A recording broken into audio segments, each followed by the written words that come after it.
Ya, karena begini, karena kalau kita mempelajari agama Islam dengan kita mempelajari agama Kristen, memang akhirnya nanti nggak ketemu karena bertentangan. Banyak contoh-contoh yang bertentangan dalam ajaran Islam dan Kristen. Banyak hal. Misalnya apa? Misalnya apa yang paling yang paling Anda mau pahami? Saya takutnya nanti kalau saya bahas Anda pun nggak paham. Soal apa? Makanan babi haram. Soal surga misalnya, atau soal makanan. Neraka. Gimana? Surga neraka. Surga neraka atau Iya, soal surga makanan? neraka. Coba. Surga neraka. Coba. Di dalam Quran ada nggak surga? Ada. Ya, terjemahannya. Tapi itu salah terjemahan itu. Salah persepsi menurut saya, bukan salah penerjemahan. Iya, jadi Salah persepsi otak sebenarnya gini Bang. manusianya. Kata surga, swarga, itu sebenarnya milik agama Hindu. Benar. Iya. Jadi di dalam benar. agama Hindu ada tingkat. Ada swarga, ada nirvana. Kemudian ada yang paling tinggi itu namanya moksa. Itu yang paling tinggi. Ya, yang menyatu dengan alam itu Iya, namanya moksa. yang menyatu dengan Sang Pencipta, itu moksa Ya, namanya. moksa. Nah, di bawahnya moksa itu ada nirvana, ada swarga. Nah, kosakata bahasa Hindu ini dicolong oleh Kristen dan Yahudi Indonesia, Kristen dan Islam Indonesia. Nah, akhirnya kata surga ini kita pakai di terjemahan kita, terjemahan Bible bahasa Indonesia dan terjemahan Quran bahasa Indonesia. Padahal di dalam Quran itu Allah itu akan menghadiahkan jannah. Ya, Jannah itu kebun, Bang. sih. Jannah itu kebun. Oh, surga dari mana? Kebun. Iya, Bang. Jannah dalam bahasa Arab itu surga, kalau di Indonesia itu nggak ada jannah. Bukan Jadi, kalau surga. dia- Jannah itu bahasa Indonesianya itu kebun. Oh, nggak percaya. Taman. Ini yang paling inti Bang, pertanyaan dari saya Bang, paling inti. Menurut Anda itu Tuhan itu sosok atau bukan? Ya sosok lah, pribadi lah. Tetapi dia itu juga punya yang namanya spirit atau ruah atau roh. Nah, rohnya Tuhan.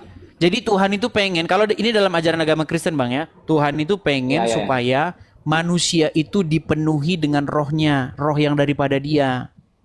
Ya. Jadi ketika rohnya Tuhan itu hinggap atau tinggal di hati seseorang, maka seseorang itu akan mirip dengan Tuhan itu. Makanya manusia kalau di dalam Bible, kalau Abang baca Quran maupun baca Bible, itu sebenarnya ketika Tuhan menciptakan manusia, Tuhan itu meniupkan roh, meniupkan nafas hidup. Makanya manusia itu sebenarnya sejatinya manusia itu gambar daripada dia, citranya. Tahu kan citra? Berarti manusia itu bagian dari Tuhan atau bukan? Manusia itu sebenarnya citranya Tuhan, aslinya. Makanya manusia itu pengejawantahan daripada Tuhan di muka bumi supaya manusia itu menempati dan memelihara bumi ini. Nah, tapi gagal manusia itu. Manusia itu gagal jadi gambarnya Tuhan. Yang tadinya dia itu jadi pemelihara bumi, ya kan? Citranya Tuhan di muka bumi, mengasihi sesama manusia, merawat bumi. Yang ada sebaliknya. Yang ada manusia itu malah jadi gambarnya setan, ngerusak alam, ya kan, membunuhi sesamanya manusia. Nah itu makanya jatuh manusia itu dalam dosa, gagal Adam yang pertama itu. Makanya anak keturunannya juga jadi seperti bapaknya, seperti Adam. Ya kan, anaknya membunuh sesamanya manusia dan lain sebagainya, perang sana sini, nuklir sana sini. Ya kan, sikit-sikit penggal lehernya. Itu. Ya kan? Nah, makanya Yesus datang. Yesus tuh kalau di dalam Bible, Bang, Yesus tuh Adam yang kedua. Kalau dalam Bible? Di dalam Bible Yesus tuh Adam yang kedua. Makanya dia itu nggak lahir dari hubungan seksual, dari ini, enggak. Dia Adam yang kedua. Makanya Adam yang pertama itu gagal. Dia jatuh ke dalam dosa. Nah, kemudian ada Adam yang kedua yaitu Yesus. Dia berhasil. Dikatakan dalam Bible itu dia taat sampai mati. Nah, makanya Yesus berkata, Roh Tuhan ada padaku. Jadi ketika Yesus taat sampai mati, maka dia itu dikatakan dalam Bible dibangkitkan. Dia itu bangkit. Dia masuk kepada hidup yang kekal. Nah, jadi sebenarnya pesan Injil itu supaya manusia itu jadi seperti Yesus. Menjadikan Yesus itu sebagai contohnya. Contoh yang harus ditiru. Biar kita itu masuk kepada hidup yang kekal juga besok. Oke. Iya. Berarti ya Yesus itu wujud Tuhan itu sendiri kan? Iya, makanya Yesus berkata, barang siapa melihat aku, ia telah melihat dia yang mengutus aku. Itu kata Yesus. Nah kita ini bang harus nyontoh Yesus itu. Kalau dijahati jangan balik jahati orang. Harus mengasihi, bahkan orang yang menganiaya kita sekalipun kita harus mengampuni. Ketika Yesus diperlakukan, disalibkan, apa kata Yesus? Ampunilah mereka karena mereka tidak tahu apa yang mereka perbuat. Nah biar kita itu jadi seperti Yesus. Jadi gambarnya dia. Kembali pulih citra kita seperti sebagaimana sedia kala. Tapi jangan seperti Muhammad. Masalahnya jangan seperti Muhammad. Nah itu bang. Bang, kenapa ada pendidikan sama Muhammad? Loh, ketika saya baca cerita tentang Muhammad bang, waduh. Bang, 1/5 harta rampasan perang buat Muhammad. Mana? Ayo. Wanita-wanita boleh menyerahkan dirinya kepada Muhammad. Ayo, apalagi? Muhammad menikahi anak di bawah umur, apalagi? Menyuruh manusia minum air kencing onta. Ayo, waduh banyak lagi, Bang. Bang, saya nggak meledek lo, enggak. Ini yang saya bilang nih fakta gitu loh. Muhammad tuh tidak layak, tidak pantas jadi suri tauladan. Dia nggak pantas jadi contoh yang harus kita mirip seperti dia. Yang harus pantas kita mirip seperti dia itu adalah Yesus, Tuhan Yesus. Gitu loh bang. Itu pesan saya kepada teman-teman muslim. Ya, saran saya itu cerdaskanlah bang kehidupan bangsa ini bang. Nah, ya masalahnya gimana bang ya? Tapi toa aja digede-gedein, gimana mau cerdas? Yang abang bawa ini masalahnya perbedaan jadi. Loh, tapi kan memang benar. Kalau Anda mirip seperti Muhammad, Anda akan cium-ciumin batu ke Arab. Karena Muhammad kan yang nyium-nyiumin itu. Betul nggak? Akhirnya umat muslim berbondong-bondong nyiumin batu. Betul nggak? Terus nanti Anda akan main lempar-lemparan batu juga. Itu sih menurut saya sebenarnya itu cuma simbolik aja sih. Simbolik menurut saya. Apapun itu simbolik. Simboliknya bagaimana? Ya sebenarnya simbolik. Kalau orang bisa secara nalar otaknya bersih menerjemahkan ya nggak mungkin sampai ke situ. Iya gini loh bang, masalahnya umat muslim itu kan menjadikan Muhammad sebagai suri tauladan. Dikatakan dalam Al-Quran, di dalam dirinya terdapat suri tauladan yang baik, betul? Ya. Nah, makanya umat muslim melakukan seperti apa yang dilakukan oleh Muhammad. Ya. Nah, jika Anda melakukan apa yang seperti Muhammad lakukan, bayangin bang.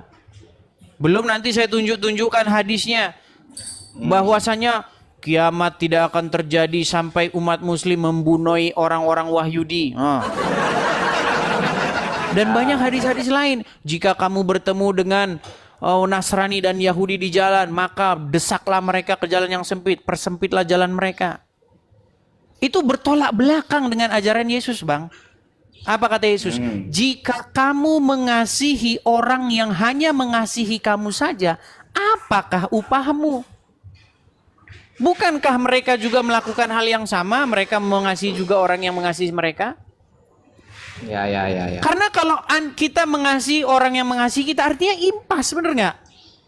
Ya impas. Impas. Makanya Yesus mengajarkan yang lebih tinggi. Tetapi aku berkata kepada kamu, kasihilah orang-orang, bahkan orang yang membenci kamu. Mintalah berkat bagi orang-orang yang mengutuk kamu. Walaupun kita dikutuk bang, tapi kita tetap memberkati mereka. Beda jauh bang dengan ajaran Yesus. Makanya bang, kita itu harus seperti Yesus. Menjadikan Yesus sebagai suri tauladan kita. Contohnya, jadi Tuhan, jadi Tuhan kita. Ya kan dalam Islam pun Yesus itu disebut Isa kalau nggak salah. Iya, masalahnya Yesus versi Qurannya. Yesus versi bang, Kan Yesus versi. Termasuk nabi yang harus kita imani itu. Iya, masalahnya umat Muslim di mana ajaran Nabi Isa di mana? Ya kasih itu kan ajarannya. Iya, adanya di Kasih kitab sayang. mana? Oh. Yo di Al-Quran pun ada sih bang. Tapi ya. Iya, masalahnya begini.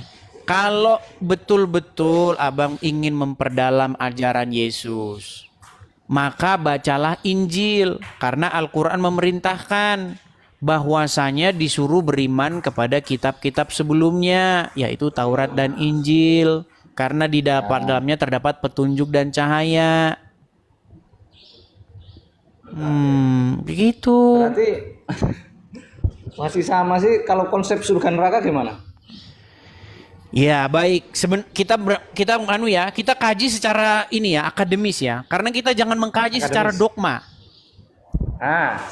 Dogma. Oke, jadi gini, neraka itu juga bahasanya Hindu. Orang Hindu punya, bahasa Sanskerta punya.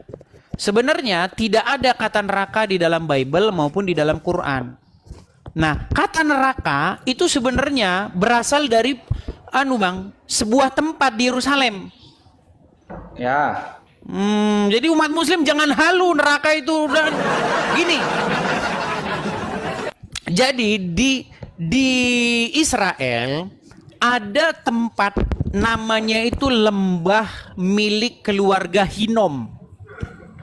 Coba abang tenangkan dulu kamera biar saya nggak pusing. Nah gini. Jadi ada orang Israel atau orang Ibrani, orang Yahudi, dia itu keluarganya Hinom. Nah, keluarga Hinom ini dia punya sebuah lembah. Nah, di dalam bahasa Ibraninya Gehinom. Nah, Gehinom itu maksudnya, itu maksudnya lembah, cekungan begitu. Lembah, Gehinom, Ben Hinom. Lembah milik keluarga anak-anaknya Hinom. Nah, dulu di Israel lembah itu dipakai sebagai lembah pembantaian. Lembah pembantaian, lembah pembuangan sampah, pokoknya lembah yang mengerikan. Dulu orang-orang non Yahudi atau penduduk asli negeri itu, orang Kanaan, mereka itu membakar anak-anak bayi mereka kepada dewa Moloch di situ, di tempat itu. Jadi mereka melakukan ritual pembakaran bayi kepada dewa Moloch mereka. Nah, oleh orang Israel, ketika Israel datang menduduki bangsa itu, menjadikannya tanah mereka, tempat ibadah mereka, tempat ritual penyembahan Moloch itu dinajiskan oleh Israel sebagai tempat pembuangan sampah. Ya kan? Dan juga pernah dijadikan tempat pembantaian. Nah, kata itu dikutip oleh Yesus. Tempat itu digunakan oleh Yesus sebagai lambang penghukuman.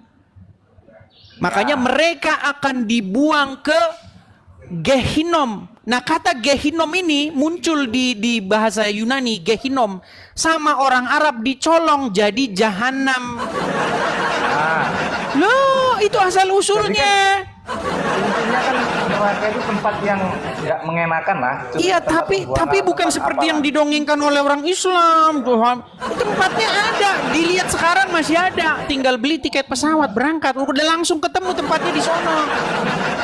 Nih, saya kasih tahu asal usul kata Jahanam ya. Ini saya harus mengajar yang akademis juga kadang-kadang teman-teman, ya. Iya, biar ada isinya, Bang. Ya, biar ada isinya. Kita jangan bahas yang sifatnya dogma terus.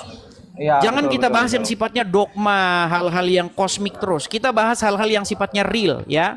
Nih, kata Jahanam, ya, akar kata, nih, biar Anda saya kasih tunjuk. Bentar ya. Nih ya, saya kasih tunjuk. Jahanam. Ini sebenarnya asal usul kata jahanam itu dari perjanjian baru, dari kutipan Yesus Gehinom. Nih, perhatikan kata jahanam. Nih ya, jahanam. Perhatikan, kita bahas ya. Jahanam bahasa Arab nih. Ini udah pernah saya bahas juga, Bang. Orang Arab kadang-kadang salah tulis. Kata jahanam ini kadang-kadang ditulis jahim. Karena dulu itu nggak ada harokatnya. Ini kan huruf ja, ini huruf ha, ini huruf nun, ini huruf mim. Ini bisa juga dibaca jahim, bisa juga kalau harokatnya di ini. Ini huruf nun ini kalau titiknya 2 di bawah kan jadi huruf ya. Ya. Iya, jahim bisa jahim juga. Memang huruf H-nya ini beda. Ada huruf H, ada huruf H, kan 2 huruf H. Ya kan? Kan itu kan gundul Bang, nggak ada harokatnya itu. Iya, dulu gundul, dulu nggak ada harokatnya. Ini pembahasan kita besok. Besok kita bahas ini. Ini hal-hal yang akademis begini belum nyampe ilmu-ilmu orang Islam biasa. Ini ya. Apa di sini dikatakan ya? Nih, jahanam, terjemahan jahanam adalah neraka tempat penyiksaan yang memiliki 7 pintu. Ini kata-kata 7 pintu ini ngarang bebas ini. 7 pintu dan setiap pintu tingkat dan seterusnya nih. Nih, etimologi, perhatikan. Nih, jahanam berasal dari kata jahanam nih. Akar huruf JHM memiliki banyak arti. Salah satunya adalah nih. Ini kajian-kajian dogma. Tapi kalau kita mengkaji secara etimologis, kata ini sebenarnya tidak berasal dari kata ini.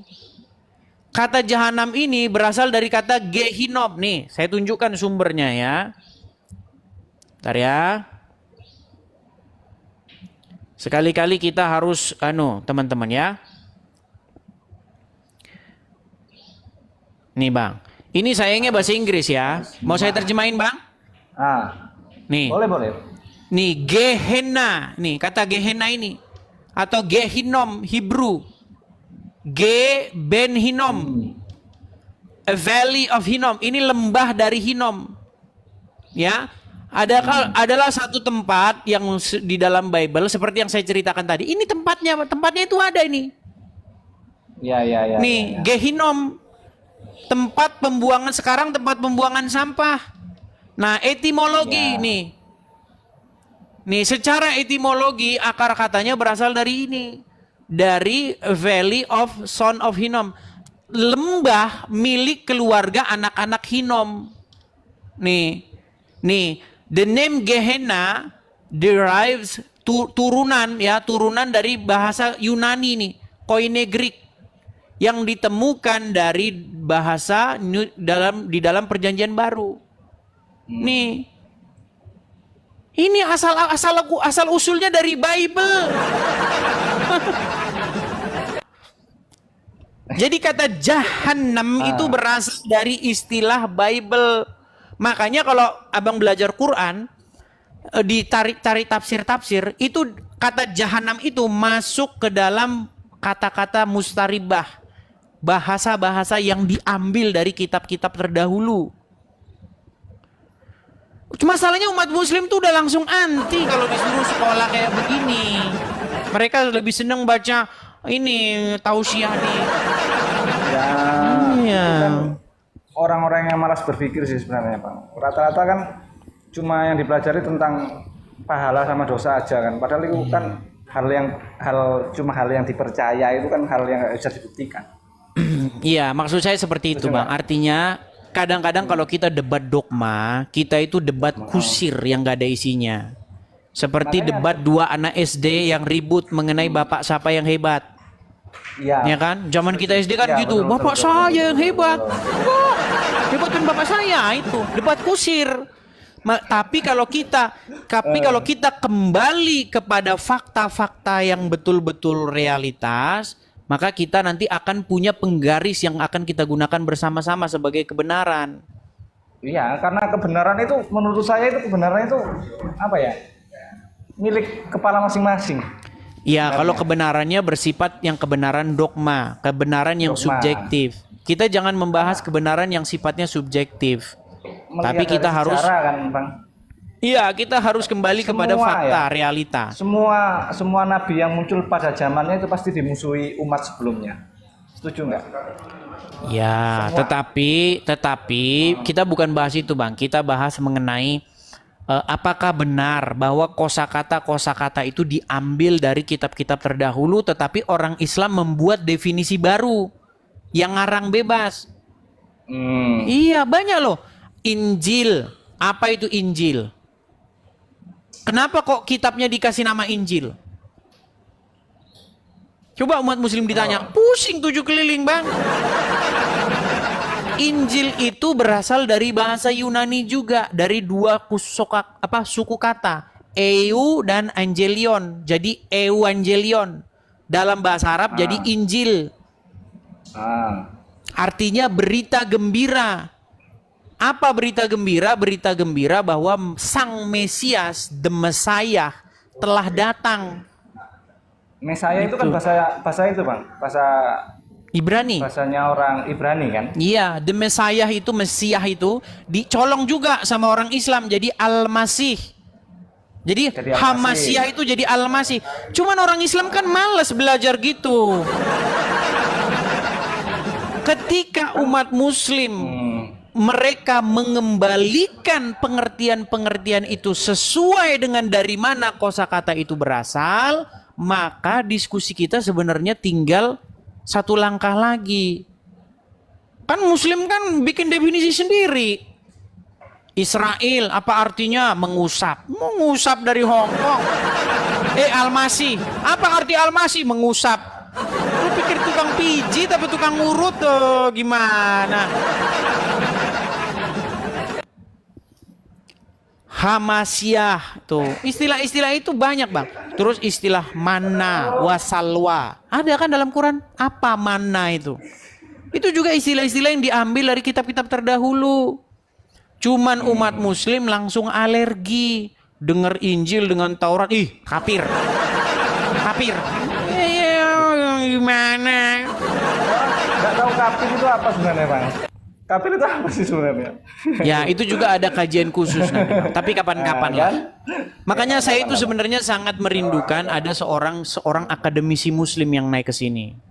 Tapi sayang, takut nanti kalau mereka bicara nanti dipersekusi itu. Saya tahu. Iya, betul. Iya. Setuju. Ada sebenarnya, Bang, ada. Ada. Umat muslim yang mereka mendalami agama Islam terus sudah nggak percaya lagi sama Islam banyak jumlahnya. Bukan tahun 2000 saya, tapi nanti langsung dianggap murtad, Bang.